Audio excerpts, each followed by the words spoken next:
The night was dark, the kind of darkness that wraps around you like a heavy cloak. I had just finished my shift at the old library, the one tucked away on the outskirts of town. The fluorescent lights flickered as I locked the door behind me, leaving me alone with the echo of my footsteps on the empty street.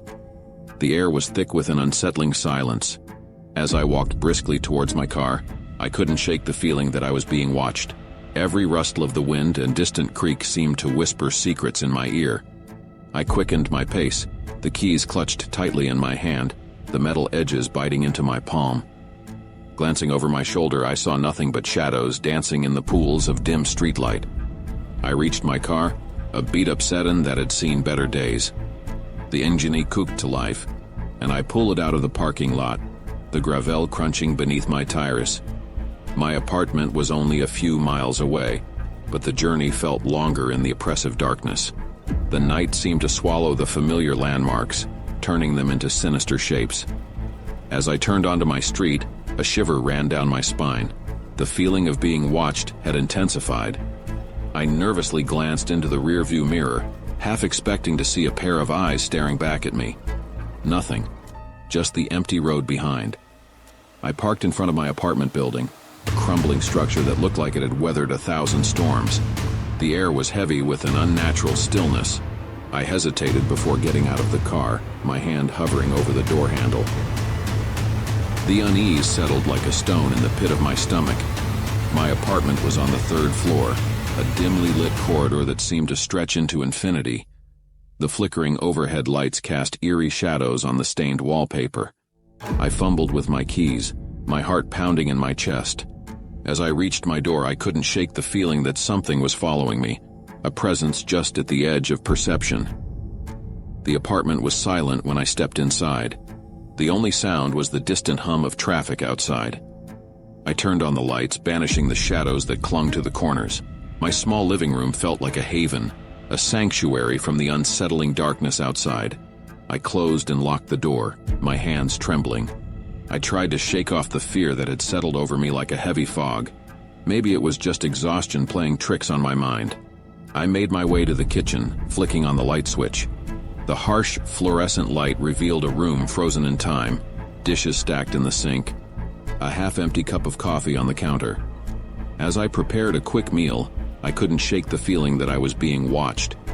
Every creak of the floorboards, every distant sound outside, sent a chill down my spine. I tried to dismiss it as paranoia, but the uneasy lingered. After eating, I decided to take a shower, hoping the hot waiter would wash away the tension that had settled in my muscles. The bathroom was small, the tiles cracked and yellowed with age. Steam filled the air as I stepped into the shower, the water providing a temporary reprieve.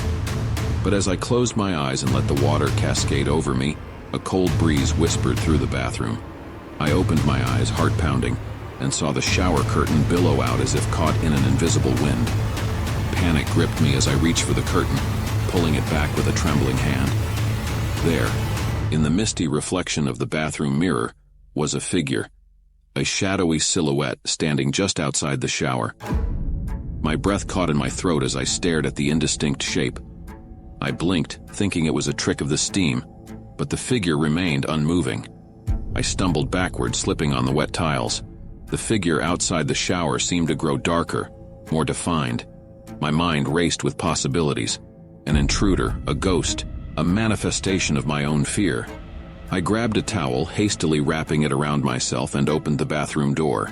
The figure was gone, leaving only a lingering chill in the air. I searched every corner of my apartment, every nook and cranny, but found nothing. The apartment was empty, just as it should be, yet the feeling of being watched persisted. I tried to convince myself that it was just my imagination, that I was letting the darkness get the better of me. But as I settled into bed, pulling the covers tight around me, I couldn't escape the feeling that something had followed me home.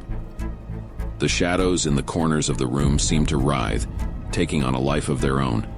As I drifted into a fitful sleep, I couldn't shake the notion that in the darkness just beyond the edge of consciousness, something waited, something unseen and unknowable, watching and waiting for the right moment to reveal itself.